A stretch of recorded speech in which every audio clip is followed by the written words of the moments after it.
মুসলমান ভাইরা আমার, আমরা তো রোজা রাখি। আমরা মনে করি রোজা রাখা হলো না খেয়ে থাকার নাম হলো রোজা। সাহারিতে পেট ভরে খাবার খেলাম, আবার ইফতারিতে খেলাম। সাহারি থেকে ইফতারি পর্যন্ত সারাটা দিন না খেয়ে থাকাটাকে আমরা রোজা মনে করি। কিন্তু এটার নাম যদিও রোজা হতে পারে, কিন্তু পরিপূর্ণ এটার নাম রোজা নয়। রোজা হলো প্রতিটি অঙ্গ প্রত্যঙ্গের রোজা রয়েছে। হাতের রোজা রয়েছে, চোখের রোজা রয়েছে, মুখের রোজা রয়েছে, পায়ের রোজা রয়েছে, দিমাগের রোজা রয়েছে। প্রতিটি অঙ্গ প্রত্যঙ্গের রোজা আছে। বলনা সুবহানাল্লাহ। মুখের রোজা হলো মিথ্যা কথা বলা যাবে না, গান বাজনা বলা যাবে না, ফাহিশা কথাবার্তা বলা যাবে না, বেগানা নারীর সাথে বেগানা কথা বলা যাবে না। এটা হলো আমার মুখের রোজা। চোখের রোজা হলো নাপাক জিনিসের দিকে তাকানো যাবে না। নাপাক বলতে বস্তুটা নাপাক নয়, যে বস্তুর দিকে আমার আল্লাহ তাকাইতে নিষেধ করেছেন। বেগানা নারীর দিকে তাকানো নিষেধ করেছেন, সিনেমার দিকে তাকাইতে নিষেধ করেছেন, গান বাজনার দিকে তাকাইতে আমার আল্লাহ নিষেধ করেছেন। এই বস্তুগুলাকেই নাপাক বলা হয়েছে। কথা ঠিক কিনা বলেন? কিন্তু আজকে আমাদের দেখা যায় যুব সমাজ সারাদিন রোজা রাখার পরে টাইম পাস করার জন্য মোবাইল ফোনের ভিতরে গান দেখে, নাটক দেখে, সিনেমা দেখে, আসেনি নাই। ঘরের ভিতরে স্টার জলসাটা চালায় রাখে, আসেনি নাই। কি বলেন, আসেনি নাই? সমাজের ভিতরে নারীরা টাইম পাস করার জন্য তাদের ধারাবাহিক সিরিয়াল, স্টার জলসা, জি বাংলা, এই সব বিভিন্ন নাটক সিনেমা দিয়ে তারা তাকে টিভির দিকে দেখতে থাকে। আমার রাসূল আরবি সাল্লাল্লাহু আলাইহি সাল্লাম বলেন, এই বান্দা তুমি না খেয়ে উপোস থাকতে পারো, তোমার চোখের রোজা শেষ হয়ে গেল। এই জন্য মুসলমান ভাইরা আমার, চোখের রোজা হলো বেগানা নারীর দিকে না তাকানো, হারাম বস্তুর দিকে না তাকানো। যে বস্তুগুলার দিকে আমার আল্লাহ নিষেধ করেছেন ওই বস্তুর দিকে তাকানো যাবে। যারা কয় এর মনে তাকাইব, কি তাকানো যাবে? তাকানো যাবে না। এই গানের মাধ্যমে গান শোনা কানের গুনাহ, কানের রোজা ভেঙে যায়। কানের রোজা হলো কান দিয়ে কোনো বেগানা কোনো গালিগালাজ শোনা যাবে না, গান বাজনা শোনা যাবে না, ফাহিশা কথাবার্তা শোনা যাবে না। এটা হলো কানের রোজা। আবার পায়ের রোজা হলো বেগানা কোনো হারাম বস্তুর দিকে হেঁটে হেঁটে যাওয়া যাবে না। ঠিক কিনা বলেন? রোজা রেখে বান্ধবীর সাথে দেখা করতে যায়, পা দিয়ে আল্লাহ রাসূল বলেন তার পার রোজা ভেঙে গেল। পেটের রোজা হলো না খেয়ে থাকা।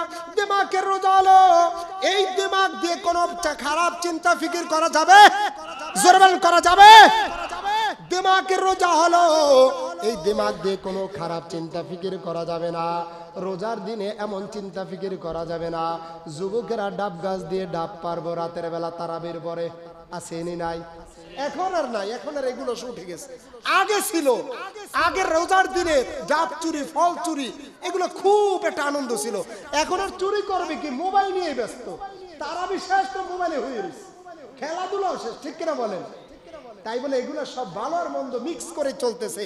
তবে এই চিন্তা ফিকিরই করা যাবে না, মনে মনে চিন্তা ফিকির করা যাবে না। আমার সুদের ইনকাম কিভাবে করা যায়, আমি তো সুদের টাকা লাগিয়েছি, সেই টাকাগুলা কিভাবে বৃদ্ধি করা যায়, এই চিন্তা ফিকির করা হলো দিমাগের রোজা। বান্দারে একজন মানুষ হলো পরিপূর্ণ মানুষ হলো, পরিপূর্ণ একজন মানুষ হতে হলে তার চোখ দরকার, কান দরকার, হাত দরকার, মুখ দরকার, পা দরকার যেভাবে। এরপরে একটা মানুষ হলো পরিপূর্ণ মানুষ। কিন্তু এখন এক বান্দার যদি হাত দুইটা না থাকে তো তাহলে তাকে মানুষ বলা হবে। ঠিক কিনা বলেন? চোখ না থাকলেও তাকে মানুষ বলা হবে, পা দুটো না থাকলেও তাকে মানুষ বলা হবে, কান যদি না থাকে তারপরেও তাকে মানুষ বলা হবে। কিন্তু এই মানুষটাকে পরিপূর্ণ মানুষ বলা হবে না, এই মানুষটাকে বলা হবে প্রতিবন্ধী মানুষ। ঠিক কিনা বলেন?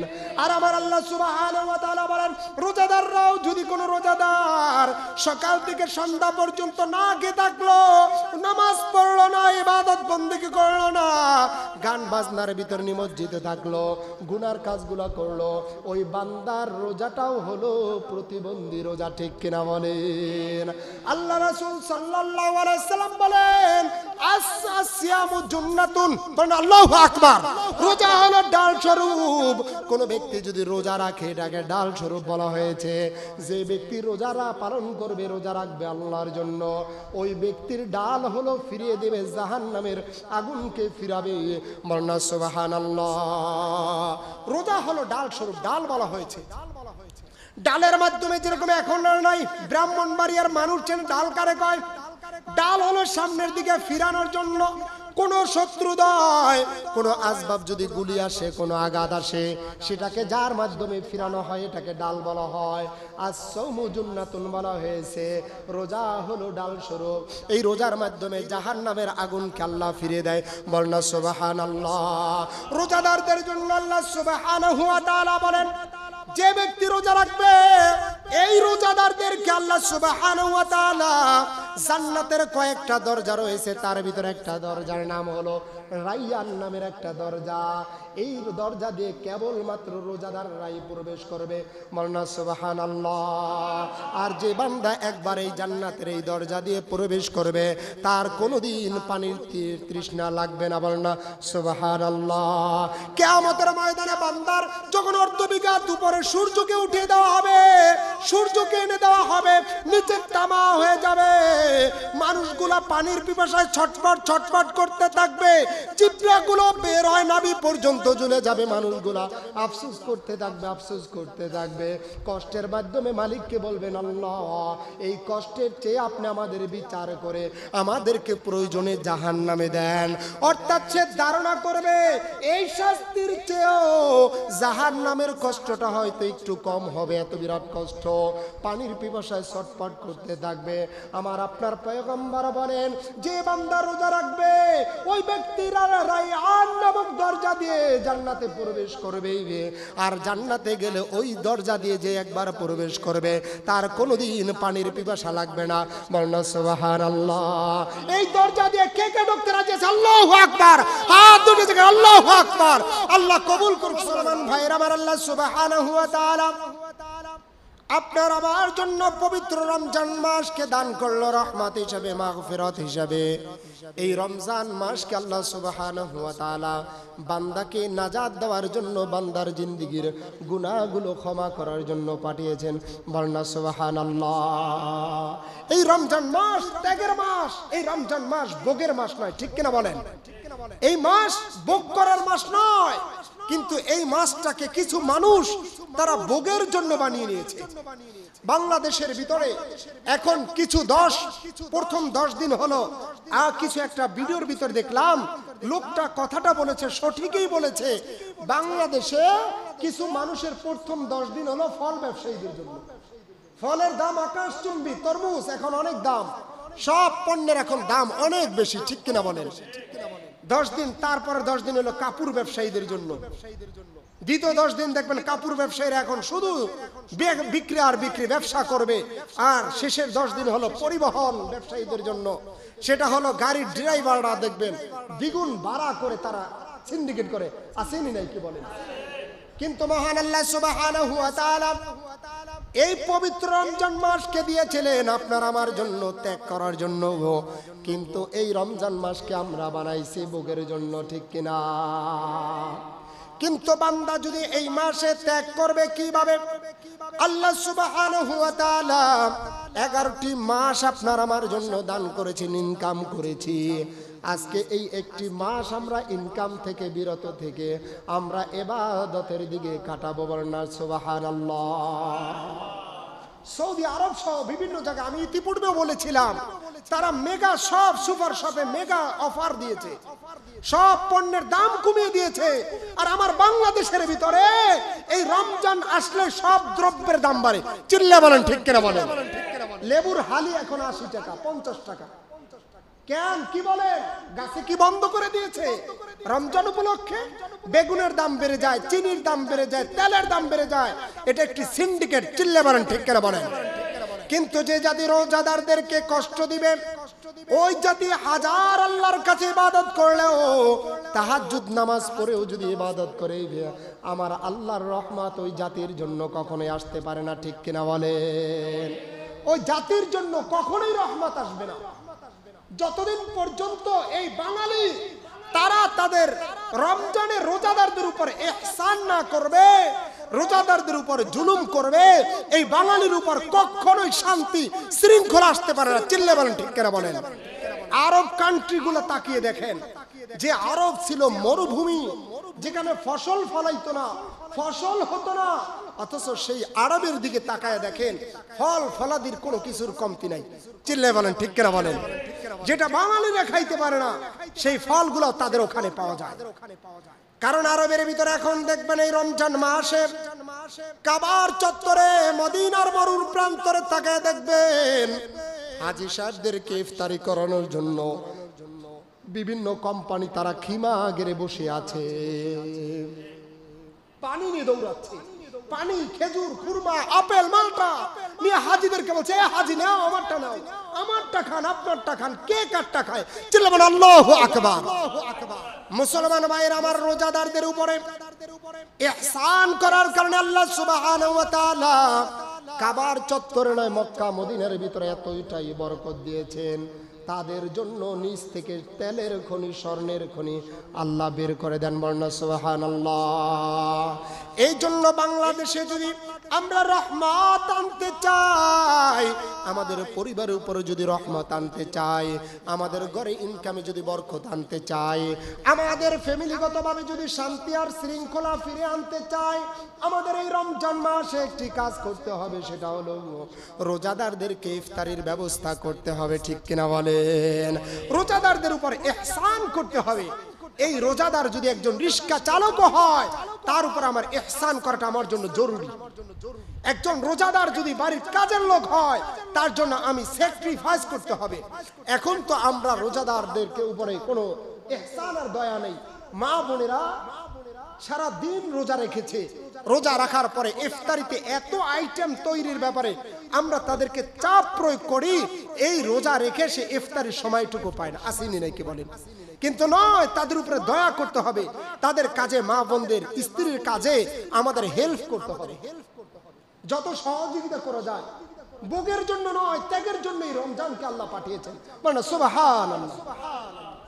মুসলমান ভাইয়ের আমার, আজ আমাদের সমাজের ভিতরে এমনও মানুষ আছে পাঞ্জাবি পরবে, টুপি পরবে, যায় নামাজ নেবে, নিয়ত নামাজের প্রথম কাতারে এসে তারাবির নামাজ আদায় করবে, জুমার নামাজটা আদায় করবে, অথচ ইফতারি করবে। বাড়িতে ইফতারির জন্য কয়েক আইটেমের ব্যবস্থা করে, ইফতারি কিনে কিনে এতিমখানায় দেয়। আসেনি না সমাজের ভিতরে? অথচ ইফতারি করা যেরকম পবিত্র কাজ, অথচ ওই ইফতারির টাকা, তার ইনকামটা হলো হারাম টাকা। আসেনি নাই কি বলেন? নামাজে এসেছে, পাঞ্জাবি, নতুন পাঞ্জাবি লাগিয়েছে, টুপি পরেছে, তসবি পরেছে, অথচ তার পাঞ্জাবিটা কেনা হারাম টাকা। আসেনি নাই কি বলেন? যাকাত প্রদান করে না, সমাজের ভিতরে যাকাত প্রদানই করে না। পবিত্র রমজান মাস, এখন যাকাত যদি কোনো ব্যক্তি প্রদান না করে, তার জন্য কিয়ামতের ময়দানে ওই অর্থকে তার গলার ভিতরে আগুন বানায়া তাকে ঝুলিয়ে দেওয়া হবে। চিল্লায়ে বলেন নাউজুবিল্লাহ। যাকাত হলো সম্পদের ময়লা। যে ব্যক্তি যাকাত প্রদান করবে, আল্লাহ তার ইনকামের ভিতর, তার টাকায় বরকত দেবে। বলেন সুবহানাল্লাহ। আর যদি যাকাত কোনো ব্যক্তি না দেয়, এটাকে বোঝা মনে করে, তো তাহলে তার সম্পত্তি থাকবে না। শুধু সম্পত্তি নয়, সাথে সাথে তার ভিতরে শান্তি, এটাও আল্লাহ কেড়ে নেবেন। এই জন্য মুসলমান ভাইরা আমার, আমাদের যাকাত প্রদান করতে হবে। আজ আমাদের সমাজের ভিতরে যাকাত দেওয়ার সিস্টেম হলো, যাকাতের এখন কাপড়ই গিয়ে আলাদা এক্সট্রা পাওয়া যায়। কাপড় কেনে 5 থেকে 10,000 টাকার কিছু কাপড় কেনে, বাড়িতে মাইকিং করে, আমার বাড়িতে অমুক সাহেবের বাড়ি, হাজী অমুক সাহেবের বাড়িতে যাকাত দেওয়া হচ্ছে। আর সেই যাকাত নিতে গিয়ে দেখা যায় ঢাকা শহরে পায়ে পিষ্ট হয়ে অনেক মানুষ অসুস্থ হয়ে যায়। আসেনি নাই কে বলেন? এটা যাকাত নয়, এটা লোক দেখানি ইনকাম, এটা লোক দেখানি, এটা যাকাত আদায় হবে না। এই 200 টাকার কাপড় কিনতে পাওয়া যায়, এই কাপড়ের মাধ্যমে যদি কোনো ব্যক্তি যাকাত প্রদান করে, তো তার যাকাত আদায় হবে না। এর কারণ হলো, আপনি একজন ব্যক্তিকে 5 জন মিলে 5টা কাপড় দিলাম, আপনি বলেন ওই 5টা কাপড় কি উনি কিনবে, পরবো? উনি একা কিনবো না, উনি কি করবে? সর্বোচ্চ 1 থেকে 2টা কাপড় রেখে আর 3টে কাপড় বিক্রি করবে। তো যখনই কাপড়টা বিক্রি করতে যাবে, আপনি যদি 500 টাকায় কিনে থাকেন কাপড়টা, সে কি 500 বেচবে না 600 বেচবে? আর কম বেচবে, ঠিক কিনা বলেন? কত বেচবে? 300 অথবা 400। মনে করেন 400 টাকায় বিক্রি করলো, 500 টাকার কাপড় আপনার কাছ থেকে নিয়ে 400 টাকায় বিক্রি করলো, মাঝখান থেকে 100 টাকা লস হয়ে গেল। তো এই লসের দায়ভার কে হবে বলেন? আর এমন জাকাতের কাপড়টা দেয়, এটা পরে অন্য কোথাও যাওয়ার আর সুযোগ থাকে না। নয়, এটা কাপড় নয়। একজন গরিব 200 টাকার কাপড় কিনে পড়তে পারে, একে যদি দিতে হয় তাকে দিবেন এমন একটি কাপড় যেটা সে কিনতেই পারে না। সে পাওয়ার পরে সে খুশি আনন্দ আত্মহারা হয়ে যাবে, সে আপনার জন্য দোয়া করবে, এই কাপড় পরে তার বিয়ে বাড়িতে বেড়াতে যাবে। এটাই হলো শুকরিয়া বর্ণনা, সুবহানাল্লাহ। কিন্তু আমার সমাজে কাপড় বিলি হয়, যাকাতের আলাদা কাপড় নয়। সবচেয়ে উত্তম হলো যাকাতের জন্য অর্থ প্রদান করা। একজন মানুষ গরিব আছে আমাদের সমাজের ভিতরে, এই গরিবের তার ওষুধ কিনতে দরকার, অসুস্থতায় ভুগতেছে, আপনি তারে দিলেন কাপড়, তারে দিলেন ডাউল চাউল, তো এই ব্যক্তি কি করবে বলেন? অর্থ দিলে সবচেয়ে ভালো হলো অর্থ দেওয়া, এর মাধ্যমে তার জরুরত সে পূরণ করতে পারে। কিন্তু যাকাত দেওয়ার ক্ষেত্রে আমরা খেয়াল রাখবো, আমাদের নৈকট্যতম যে লোকগুলো রয়েছে, আত্মীয় স্বজনদেরকে সর্বপ্রথম যাকাতের হকদার হলো তারা। যেরকম ভাই বোন, নিজের ভাইকে, আপন ভাইকে যাকাত দেওয়া যাবে, বোনকে যাকাত দেওয়া যাবে, ফুফুকে যাকাত দেওয়া যাবে, চাচাকে যাকাত দেওয়া যাবে, কিন্তু মা বাবাকে যাকাতের টাকা দেওয়া যাবে, যাকাত ফিতরা এগুলো দেওয়া যাবে না। মা বাবাকে দিতে হবে তাদের হক থেকে, মা বাবাকে যাকাত দিলে আদায় হবে না। আরেকটি মাসআলা জানুন, যাকাত দেওয়ার ক্ষেত্রে স্পষ্ট যাকাত শব্দটা উল্লেখ করা জরুরি নয়। সম্মানিত ব্যক্তিদেরকে যখন যাকাতের অর্থ প্রদান করবেন, তখন তাদেরকে বলতে হবে না, তাদেরকে বলবেন আপনার জন্য হাদিয়া। আপনি মনে মনে নিয়ত থাকবে এটা আমার যাকাত থেকে আমি প্রদান করলাম। তবে আপনি খেয়াল রাখবেন, এই যাকাত এই রমজান মাসে কিছু ভিক্ষুক ব্যবসায়ী ভিক্ষুক আছে, ব্যবসা যাদের খুঁজে দেখবেন হয়তো বরিশাল, ফরিদপুর বিভিন্ন অঞ্চল থেকে আসে, এরা প্রপারলি এরা ভিক্ষা করে, অথচ বাড়িতে গিয়ে দেখেন তাদের বিল্ডিং আছে, ব্যবসা আছে। এটা বিনা চালানে ব্যবসা। 10 বাড়িতে গেলে রমজান মাসে 2000 টাকা ইনকাম হয়ে যায়, এক মাসে 70-80 হাজার টাকা ইনকাম করে তারা বাড়িতে চলে যায়। এটা কঠিন একটা ব্যবসা। কিন্তু এই সমস্ত ব্যবসায়ী ভিক্ষুকদের থেকে আমরা দ্রুত থাকবো। আপনি যদি জানেন এই লোকটা এই ইনকাম দিয়ে এরকম করে, তো তাদেরকে যাকাত প্রদান করবেন না। তবে যাকাত যাদেরকে প্রদান করবেন, খুঁজে খুঁজে নামাজিদেরকে খুঁজবেন। নামাজি সমাজের ভিতরে এমন লোক আছে যারা নাকি চক্ষু লজ্জার কারণে চাইতে পারে না, বলতে পারে না, অথচ বাড়িতে ফিটফাট আছে। আপনি জানেন, খুঁজে খুঁজে তাদেরকে যাকাত প্রদান করবেন। আপনি ফিতরার টাকা তাদেরকে দিবেন। যে ব্যক্তি কারো কাছে হাত বাড়াইতে পারে না লজ্জায়, এই ব্যক্তিদেরকে খুঁজে খুঁজে আপনি যাকাত প্রদান করবেন। এটাই হলো সুন্নাহ। বলুন সুবহানাল্লাহ। এরকম এলাকার ভিতর রোজাদারদেরকে রমজান মাসে আমরা রোজাদারদেরকে ইফতারি করাবো। খুঁজে খুঁজে গোপনে গিয়ে সমাজের ভিতর খুঁজে দেখবেন, এই ব্যক্তি যদি দনীয় হয়, যদি আপনার আমার দৃষ্টিতে দনীয় হয়, কিন্তু এই ব্যক্তি আমলি নামাজি, এই ব্যক্তি নেক আমল করে, কোরআনে কারিমের তেলাওয়াত করে, এই ব্যক্তির জন্য আপনি ইফতারি আয়োজন করেন, ব্যবস্থা করেন। তাকে 2 কেজি এক্সট্রা খেজুর কিনে দেন, একজন নামাজিকে 1 কেজি ভালো খেজুর দেন।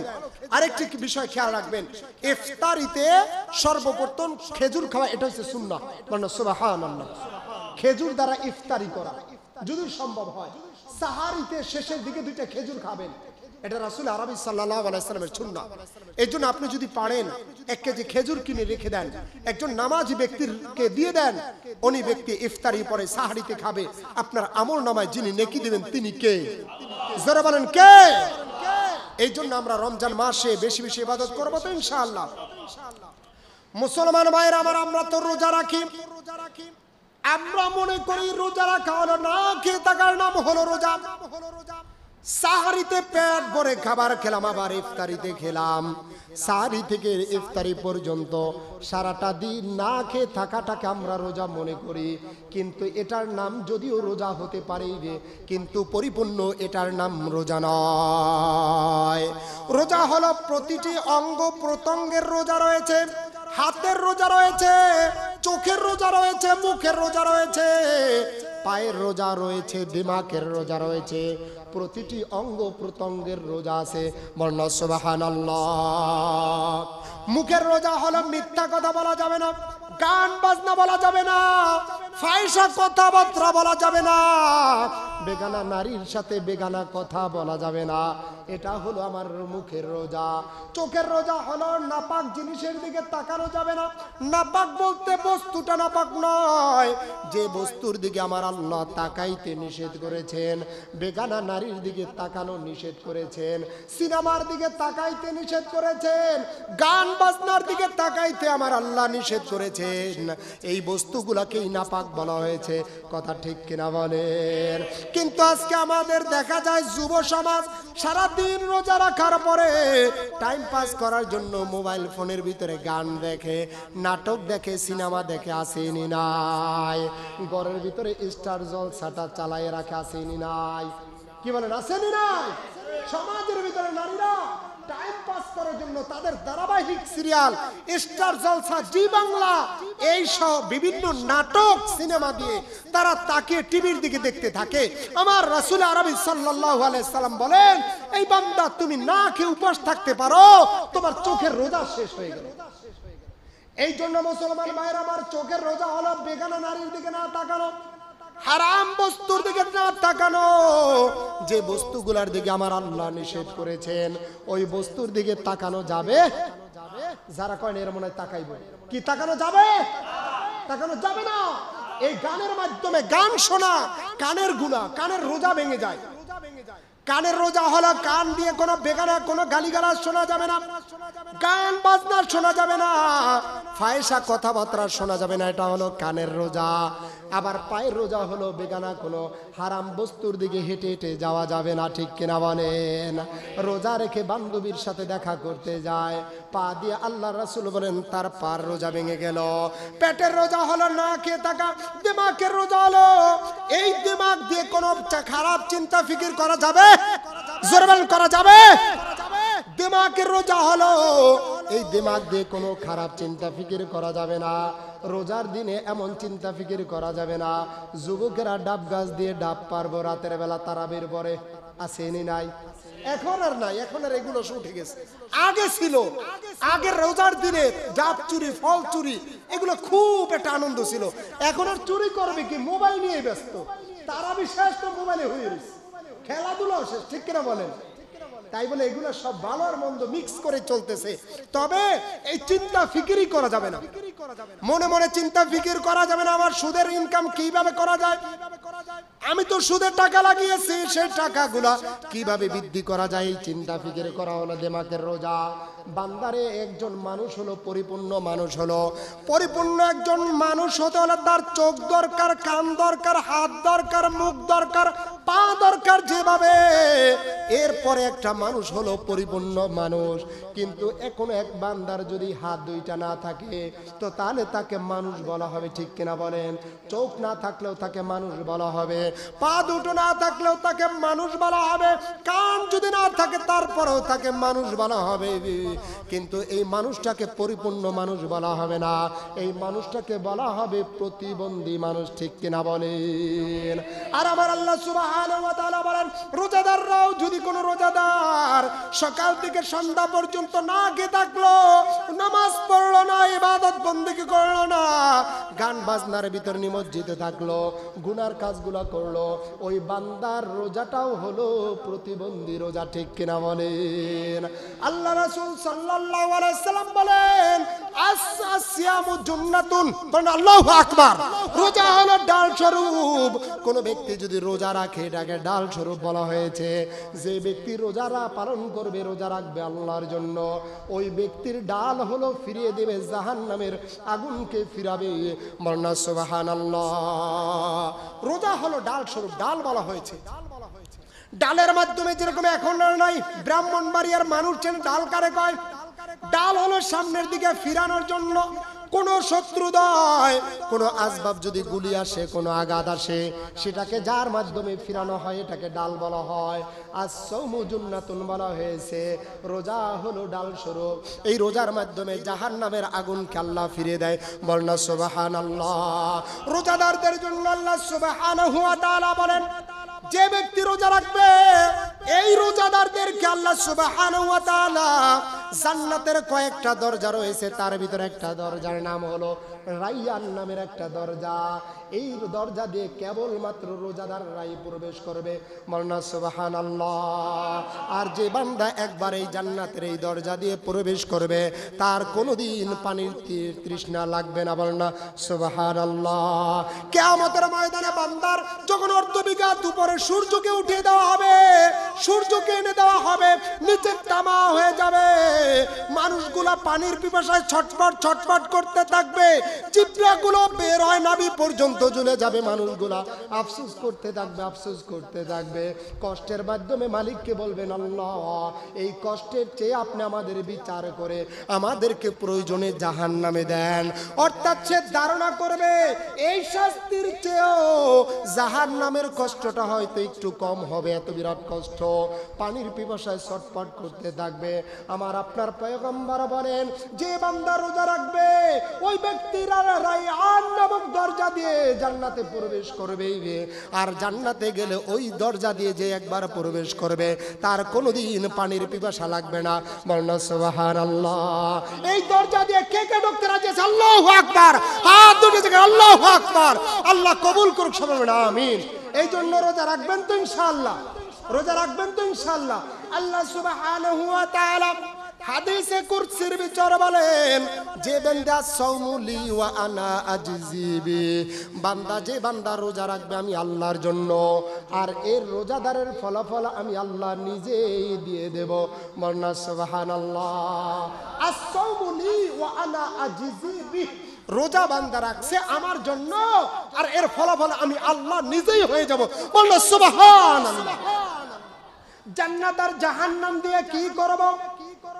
জান্নাতীদেরকে সব নিয়ামত দেওয়ার পরে ডাক দিয়ে বলবেন, জান্নাতীরা তোমরা সব ওয়াদাগুলো ঠিক মতন পেয়েছো কিনা? জান্নাতীরা ডেকে বলবেন, আল্লাহ এত নিয়ামতগুলো দিয়ে আমরা কি করব? সবচেয়ে বড় নিয়ামত হলো আপনার দিদার, আপনার দিদার। বলনা সুবহানাল্লাহ। আল্লাহর সাথে সাক্ষাৎ করা এটা হচ্ছে সবচেয়ে বড় দিদার। আল্লাহকে দেখতে পাওয়া এটা হচ্ছে সবচেয়ে বড় দিদার। আর যে বান্দা আল্লাহকে একবার দেখতে পাবে ওই বান্দা জান্নাতের সব নিয়ামতগুলো ভুলে যাবে। বলনা সুবহানাল্লাহ।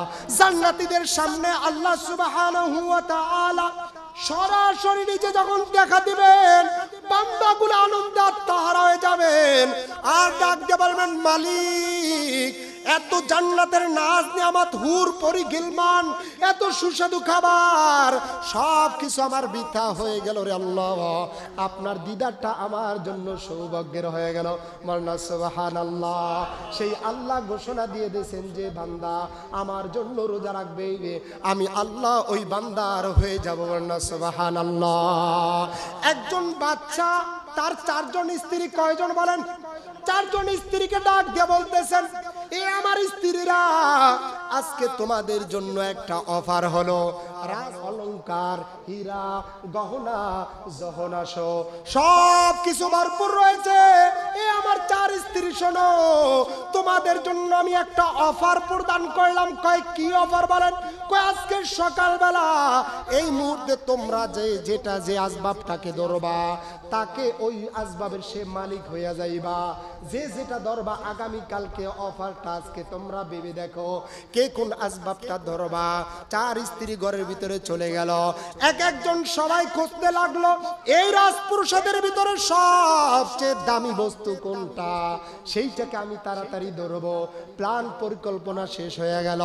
সকালবেলা বাচ্চা চেয়ারের ভিতরে বসে গেল, বসার সাথে সাথে বাচ্চা ডেকে বললেন, এ আমার স্ত্রীরা তোমরা প্রস্তুত? কয় হ্যাঁ প্রস্তুত। এইবার তোমরা যে যার আসবাবগুলা ধরে নাও, যে যেটা টাচ করবে সেইটার মালিক হয়ে যাইবা। বলার সাথে সাথে সব স্ত্রীরা দৌড়াইয়া চলে গেল। একজন ধরল স্বর্ণের বাটিগুলা, একজন ধরল দামি গহনাগুলা, একজন সব কিছু এভাবে যখন ধরতে লাগলো, ছোট আদরের স্ত্রী আয়েশা বাচ্চার কাঁধের উপরে হাত দিয়ে বসে আছে। বলনা সুবহানাল্লাহ। বাচ্চা ডেকে বলে, বোকা স্ত্রী তুমি এখানে কেন? তসবিহ করে যাও, আরো 5 মিনিট সময় আছে। যে আসবাবগুলা যে টাচ করবে সেটার মালিক হয়ে যাবে। সব 3 স্ত্রী 3 জনের দামি দামি আসবাবগুলা ধরে নিল, মালিক হয়ে গেল। ছোট স্ত্রী তাকায়া রইছে। স্বামী ডাক দিয়ে বলে, বাচ্চা বলেন, রে স্ত্রী তুমি কেন আসবাবগুলা ধরলা না?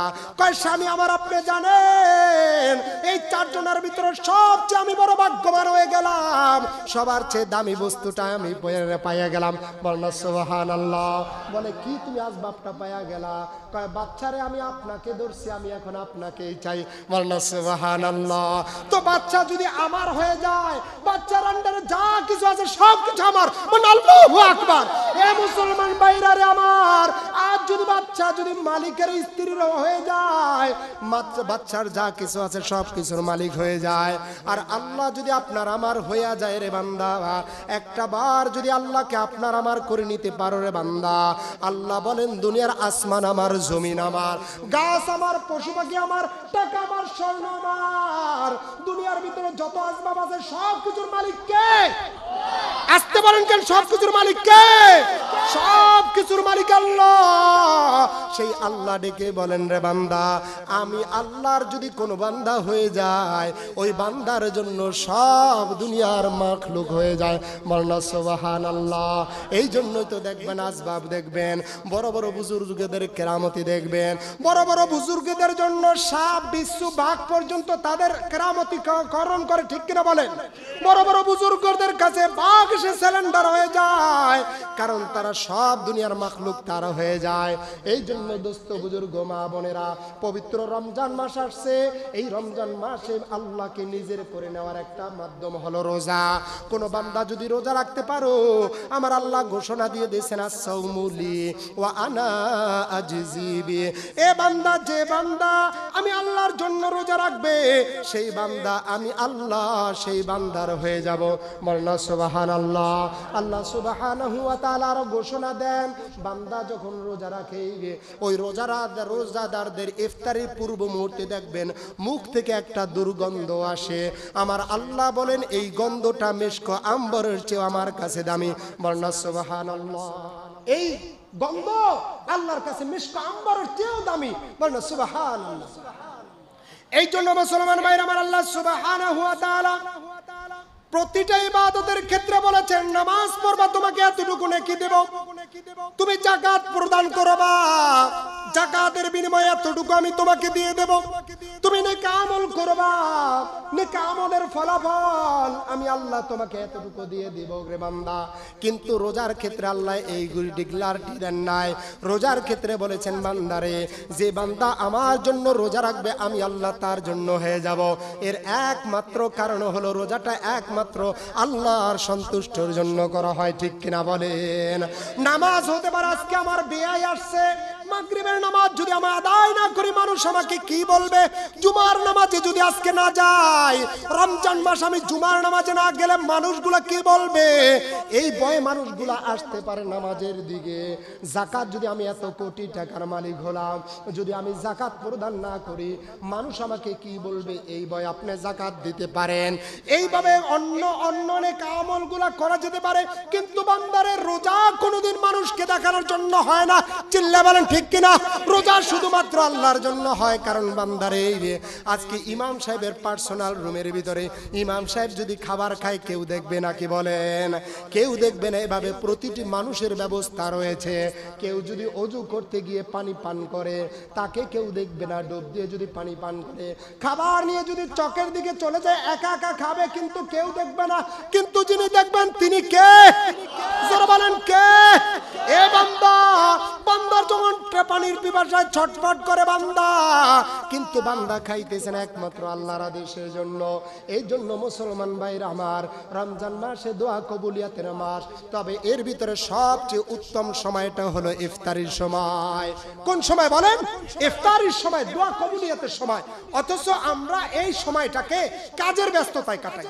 আমরা মা বোনেরা সবাই খুব ব্যস্ত, এতক্ষণ আজারে বসে আছে, আসর পর থেকে নিরিবিলি বসেছিল, কিন্তু ইফতারির 10 মিনিট বাকি, এখন কাটাকাটি তৈয়ারিতে ব্যস্ত থাকে। এটা সুন্নাহ নয়। আমাদের সুন্নাহ হলো ইফতারির 10 মিনিট অথবা 5 মিনিট আগে সব কাজ সেরে ওই সময়টা দোয়া করা। ওই সময় কি করা বলেন? ওই সময় দোয়া কবুল হয়। ইফতারির পূর্ব মুহূর্তে একটি দোয়া আছে, ইয়া ওয়াসিয়াল ফাদলি ইগফিরলি। বলেন, ইয়া ওয়াসিয়াল ফাদলি ইগফিরলি, ইয়া ওয়াসিয়াল ফাদলি ইগফিরলি। এই দোয়াটা বেশি বেশি রাসূল করতে বলেছেন ইফতারের পূর্ব মুহূর্তে। অর্থাৎ আল্লাহ আপনি আমাকে ক্ষমা করে দেন, ক্ষমা করে দেন। এই দোয়াটা বেশি বেশি করা।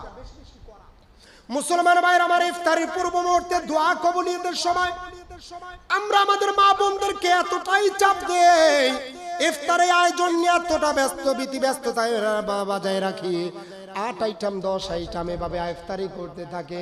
রোজা হলো ত্যাগের জন্য, রোজা ভোগের জন্য নয়। রোজা হলো ত্যাগের জন্য, রোজা ভোগের জন্য নয়। এই জন্য ইফতারি তৈয়ারির কাজে আমরা সহযোগিতা করব। তো রাজি আছি ইনশাআল্লাহ? পুরুষরা ইফতারি তৈয়ারির কাজে আমরা সহযোগিতা করব, মা বোনদের জন্য আসান করব। ইফতারির পূর্ব মুহূর্তে 5 থেকে 10 মিনিট পূর্বে আমরা আমাদের কাজগুলোকে সেরে সকলেই দোয়ায় মশগুল থাকবো, আল্লাহর কাছে যাব। আমার আপনার আল্লাহ রাব্বুল আলামিন বলেন, যে ব্যক্তি আল্লাহর কাছে চায় না তার জন্য আল্লাহ বেজার হয়ে যায়। দুনিয়ার ভাইয়ের কাছে ভাই যদি বারবার চায়, ভাই বেজার হয়ে যায়। সন্তান বাবার কাছে যদি বারবার কোনো আসবাব চায়, বাবা বেজার হয়ে যায়। ইমাম সাহেব যদি কমিটির কাছে বারবার বেতনের ব্যাপারে বলে, কমিটি বিরক্ত হয়ে বলে, হুজুর আপনি চইলা যান, লাগবে না। কিন্তু আমার আল্লাহ সুবহানাহু ওয়া তাআলা বলেন, যে বান্দা আমার কাছে যত বেশি চাইবো, আমি আল্লাহ ওই বান্দার জন্য বেশি খুশি হয়ে যায়। বলনা সুবহানাল্লাহ। এই জন্য ইফতারি পূর্ব মুহূর্তে দোয়া কবুলিয়তের সময় আমরা দোয়া করব তো ইনশাআল্লাহ। ইফতারির পূর্ব মুহূর্তগুলো আমার আপনার মালিকের জন্য আল্লাহ সুবহানাহু ওয়া তাআলা বলেন, এই ইফতারির পূর্ব মুহূর্তটা আল্লাহর কাছে সবচেয়ে একটা গ্রহণযোগ্য, সবচেয়ে পছন্দনীয় মুহূর্ত। আল্লাহ সুবহানাহু ওয়া তাআলা ফেরেশতাদেরকে ডাক দিয়ে বলেন, ফেরেশতারা তাকায়া দেখো, এ ফেরেশতারা আসো, আমার বান্দাগুলো তাকায়া দেখো, তোমরাই তো বলেছিলে এই বান্দাগুলোকে তৈয়ার করার দরকার নাই, দুনিয়াতে পাঠানোর দরকার নাই, ফেরেশতা তোমরা বলেছিলা। কিন্তু আমার এই বান্দাগুলো তাকায়া দেখো, তাদের ক্ষুধার্ত শরীর আছে, ছটফট করে, কলিজাটা ছাতি ফেটে যায়, কিন্তু সামনে সুস্বাদু খাবার, কমলা, মালটা, আঙ্গুর, তরমুজ সহ কত সুস্বাদু খাবার আছে, কিন্তু বান্দাগুলো এখনো খায় না। বান্দাগুলো আমার আদেশের অপেক্ষায় বসে আছে। মারনা সুবহানাল্লাহ। আমার আল্লাহ সুবহানাহু ওয়া তাআলা বলেন, এ ফেরেশতারা তোমরা সাক্ষী থাকো, আমার যে সমস্ত বান্দাগুলো আমার ভয়ে তারা এই খাবারগুলো খাইলো না, ওই বান্দাগুলো আমাকে না দেখে আমাকে যারা ভয় করছে, আমি আল্লাহ তাদের এই ইফতারের পূর্ব মুহূর্তে আমি তাদের জিন্দেগির গুনাহগুলো মাফ করে দিলাম। মারনা সুবহানাল্লাহ। এই জন্য ইফতারের পূর্ব মুহূর্তে দোয়া করবো তো ইনশাআল্লাহ। কিন্তু এখন একটি মাসআলা জানেন, রাসূল আরবি সাল্লাল্লাহু আলাইহি সাল্লাম বলেছেন, যে বান্দা ওই উম্মতে মুসলিমা ততদিন পর্যন্ত তারা ধ্বংস হবে না যতদিন তারা ইফতারি আগে আগে করব। ইফতারি কি করব?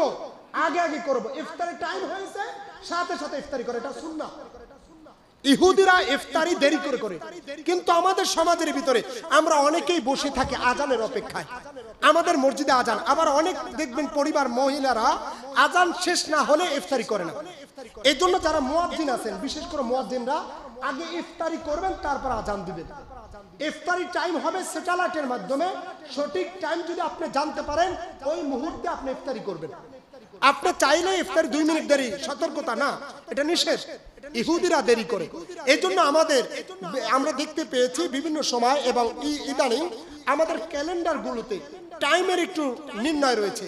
টিভির মাধ্যমে, স্যাটেলাইটের মাধ্যমে, আমাদের গুগল ম্যাপে এখন তারা পরীক্ষা করে স্যাটেলাইটের মাধ্যমে নির্ণয় করেই টাইমটাকে বলা হয়। কিন্তু সেই টাইমকে ওভার করে 2 মিনিট পরে করা হয়েছে, ওই অনুযায়ী রোজা ইফতারি করা যাবে না। ইফতারি করতে হবে, আপনি যদি সঠিক টাইম জানেন সাথে সাথে আপনাকে ইফতারি করতে হবে। এই জন্য আগে আগে ইফতারি করবেন তো ইনশাআল্লাহ, নাকি টাইম ওর আগে আবার করে নেবেন? হ্যাঁ, যে হুজুর কইছে আগে আগে, তো তার টাইম ওর আগে শুরু করে দে মায়ের না, এই কাজ করবেন না। আপনি যখনই জানবেন টাইম হয়েছে সাথে সাথে ইফতারি করবেন। এই জন্য মুসলমান ভাইয়েরা আমার, ইফতারি আগে আগে করব। ইফতারিতে আমরা দোয়ার আয়োজন করব তো ইনশাআল্লাহ। দোয়া করার জন্য আপনার মসজিদে আসতে হবে না, ইমামের দরকার নাই। আপনি ফ্যামিলিগত যখন 5 জন আছেন, সন্তান কেনেন, স্ত্রী কেনেন, ছেলে সন্তান নেন, তাদেরকে নিয়ে আপনি দোয়া করেন। দোয়া যিনি শুনবেন তিনি কে? আমার আল্লাহ সুবহানাহু ওয়া তাআলা। বান্দা বাঙা বাঙা যদি কথা বলে, সেই কথাগুলোকে আমার আল্লাহ শোনে। আমার আল্লাহর কাছে সাজিয়ে গুজে বলার দরকার নাই।